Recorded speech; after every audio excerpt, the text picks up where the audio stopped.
It was a perfect day for a family lunch. July 29th, 2023. In the quiet, close-knit town of Leongatha, Australia, Erin Patterson was preparing a special meal for her estranged husband's family. On the menu, beef Wellington, a dish made with care, a dish meant to bring family together, for guests would sit down to eat. Her former in-laws, Don and Gail Patterson, Gail's sister, Heather Wilkinson, and her husband, Pastor Ian Wilkinson. They were beloved pillars of their community, kind, faithful, and trusting. Within hours, all four would be violently ill.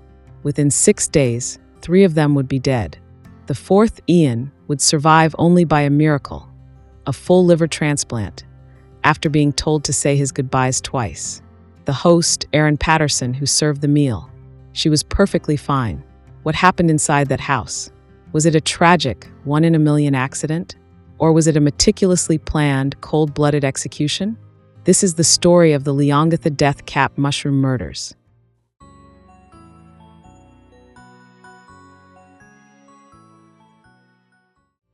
Among the 4 guests were Don and Gail Patterson, both 70 years old, were the heart of their community in Corumburra, a town just next to Leongatha. Their son Simon, Erin's estranged husband, described them as a team working at life together. They were former Christian missionaries who had served in Botswana.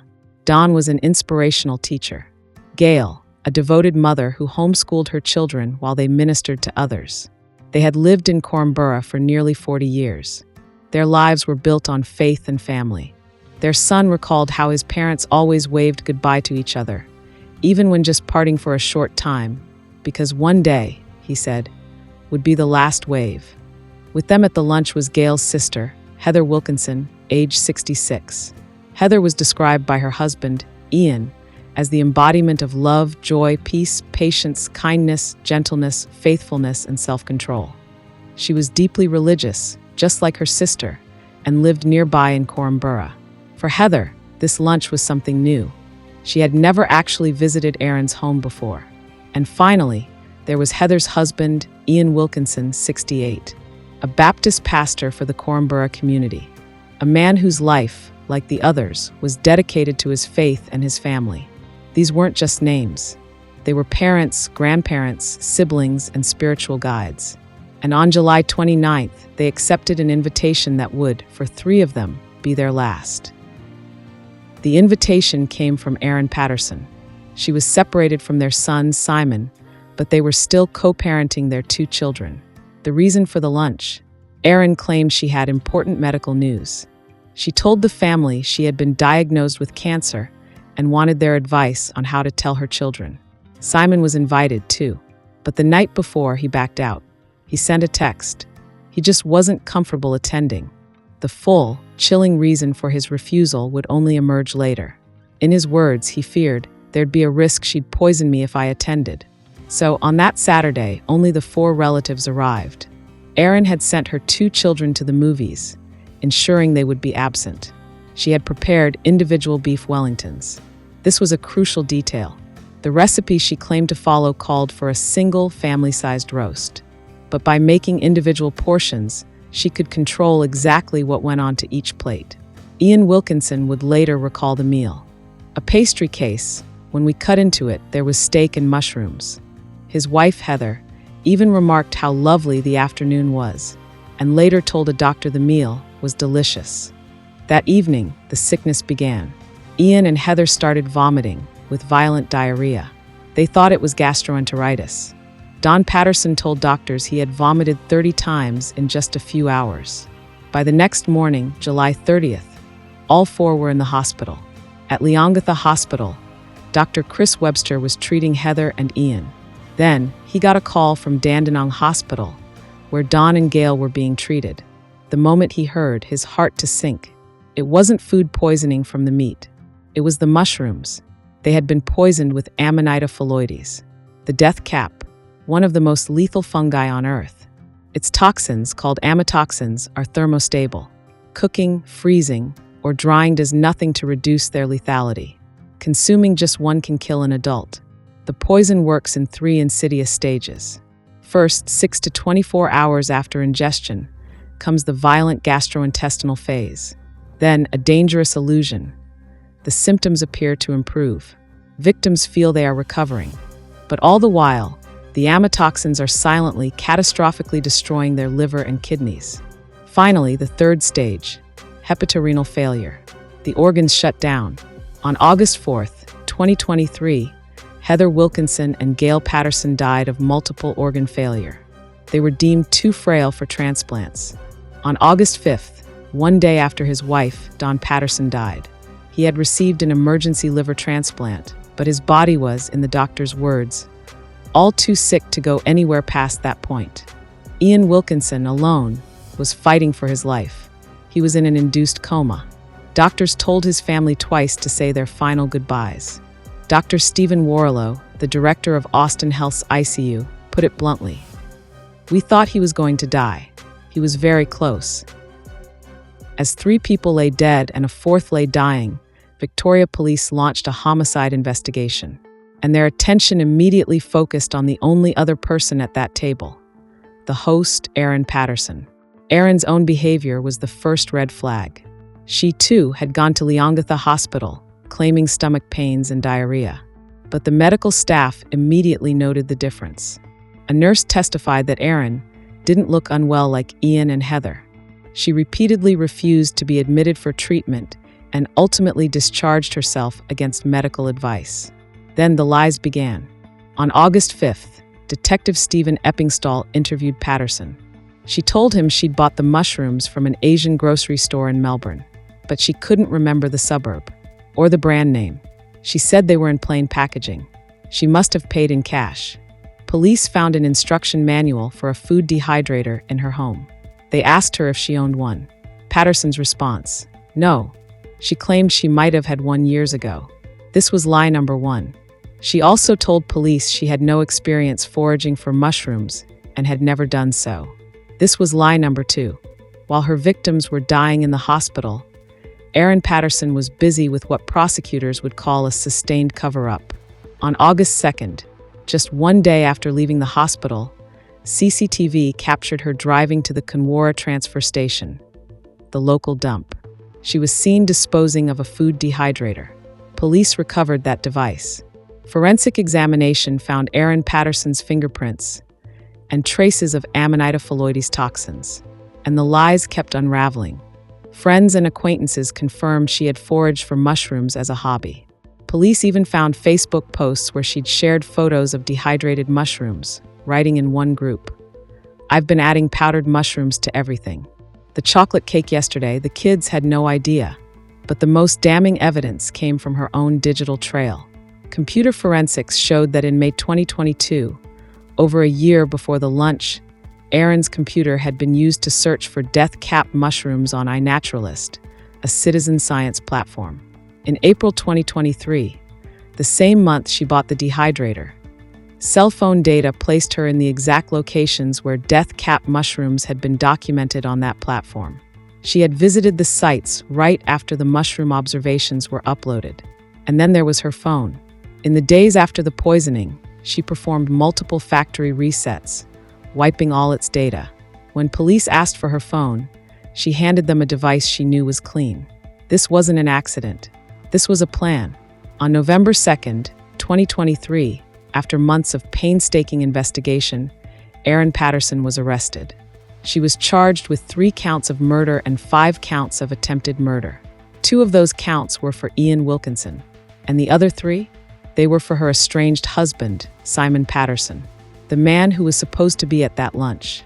The charges related to 3 separate incidents in 2021 and 2022, where Simon had become violently ill, once falling into a coma, after eating meals Erin had prepared.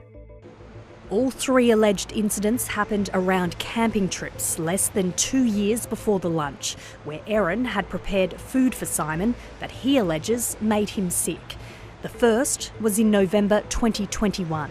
He ended up in hospital after eating penne bolognese. 6 months later, in May 2022, at Halkwa in Victoria's High Country, Simon alleges he fell sick after eating a chicken korma curry.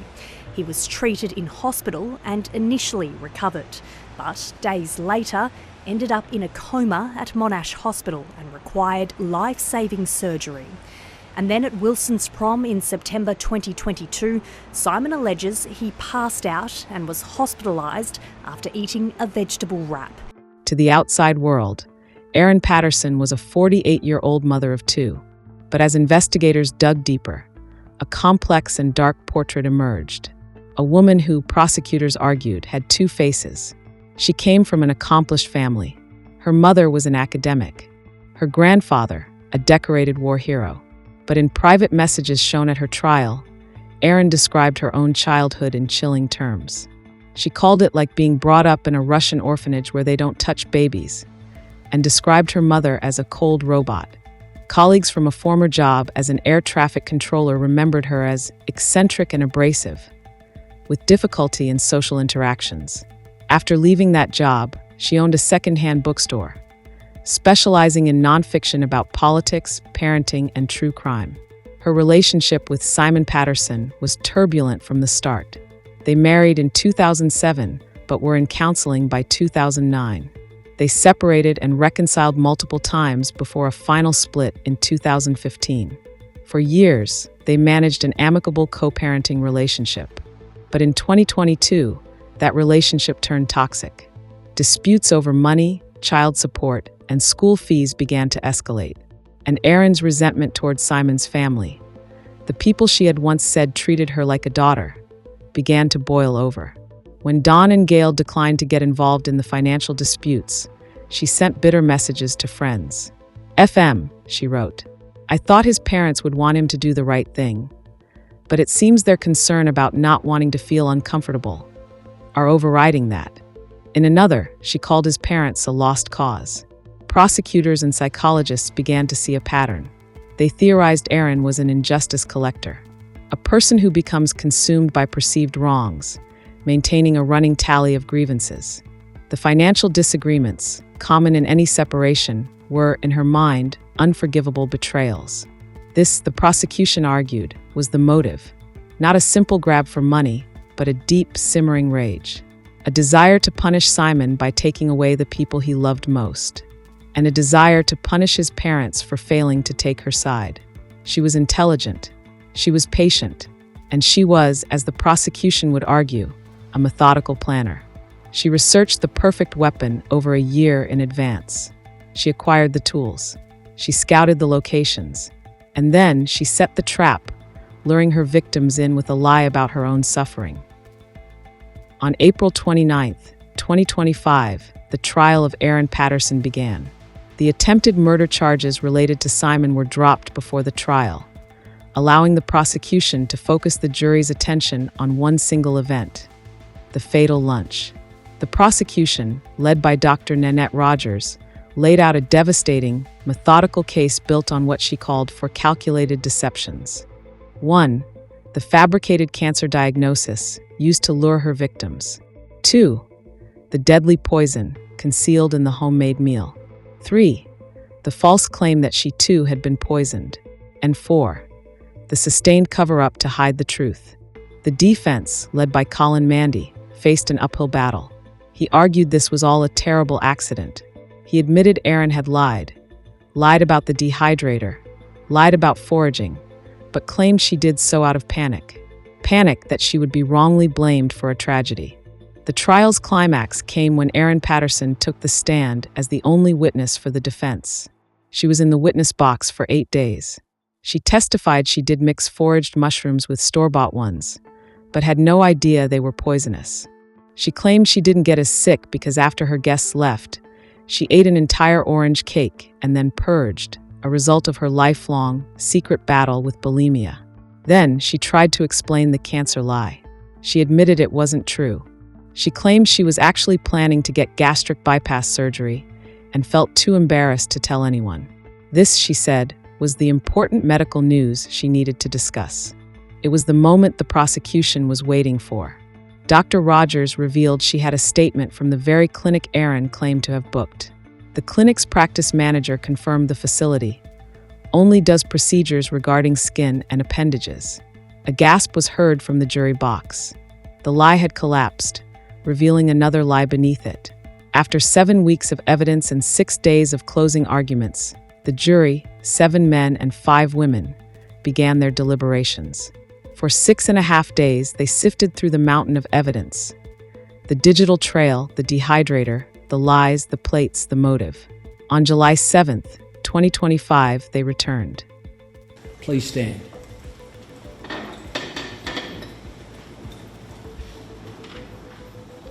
For the attempted murder of Ian Wilkinson, I sentence you to 25 years imprisonment. For the murder of Heather Wilkinson, I sentence you to life imprisonment. For the murder of Gail Patterson, I sentence you to life imprisonment. For the murder of Don Patterson, I sentence you to life imprisonment. All sentences are to be served concurrently. The total effective sentence is life imprisonment, and I fix a non-parole period of 33 years. I declare that you have served 676 days by way of pre-sentence detention. Finally, and by consent, I make the disposal order sought by the prosecution. Would you please remove Ms. Patterson? As the verdicts were read, Erin Patterson showed no emotion. She just sat, blinking rapidly, between 2 prison officers. At the sentencing hearing, the true cost of Erin's actions was laid bare. 28 victim impact statements were received. Ian Wilkinson, the sole survivor, delivered his in person. He told the court that Patterson's actions left him feeling half alive without his wife, Heather. "It's a truly horrible thought to live with," he said, "that somebody could decide to take her life."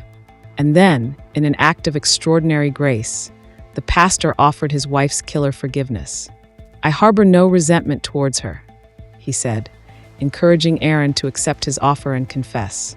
A statement was read on behalf of Simon Patterson. He spoke not of his own loss, but of his 2 children. "The reality," he wrote, "is they live in an irreparably broken home with only one parent, while nearly everyone else knows their mother murdered their grandparents." On September 8th, 2025, Justice Christopher Beale delivered his sentence in a hearing that was, for the first time in Victoria's history, broadcast live. He sentenced Erin Patterson to 3 concurrent life sentences for the murders, with a non-parole period of 33 years. She will not be eligible for release until 2056, at which point she will be 82 years old. Justice Beale described her crimes as falling into the worst category of murder, calling them an enormous betrayal of trust. "Not only did you cut short 3 lives," he said, "you inflicted untold suffering on your own children, whom you robbed of their beloved grandparents." But the case is not over. Erin Patterson is appealing her conviction. And in a stunning move, the Director of Public Prosecutions is appealing her sentence, arguing it is manifestly inadequate. They believe that for a triple murder of this nature, 33 years is not enough, and that Erin Patterson should never be granted the possibility of parole. A meal between family is meant to be an act of love, an act of trust. Erin Patterson turned that fundamental human ritual into a calculated, cold-blooded weapon. The Leongatha mushroom murders horrified Australia and the world, not just because of the unusual weapon, but because of the chilling facade. It's a story about the banality of evil, how profound malice can hide behind a suburban home, a friendly smile, and a home-cooked meal. It's a story of a digital trail that couldn't be erased, of lies that piled up until they collapsed, and of a community left to grieve 3 of its kindest souls. The biggest question, the one a jury doesn't have to answer, is why? Was it resentment? Was it narcissism? Was it a cold, calculated plan to remove an entire side of her children's family? We may never know the full reason, but the devastating outcome is clear. What part of this case will stick with you? The calculated premeditation, the lies on the stand, or the heartbreaking grace shown by the lone survivor? Let us know your thoughts in the comments below. And as we discuss this case, let us first and foremost remember the lives that were lost. Don Patterson, Gail Patterson, and Heather Wilkinson. May they rest in peace. Thanks for watching. Take care, and see you next time.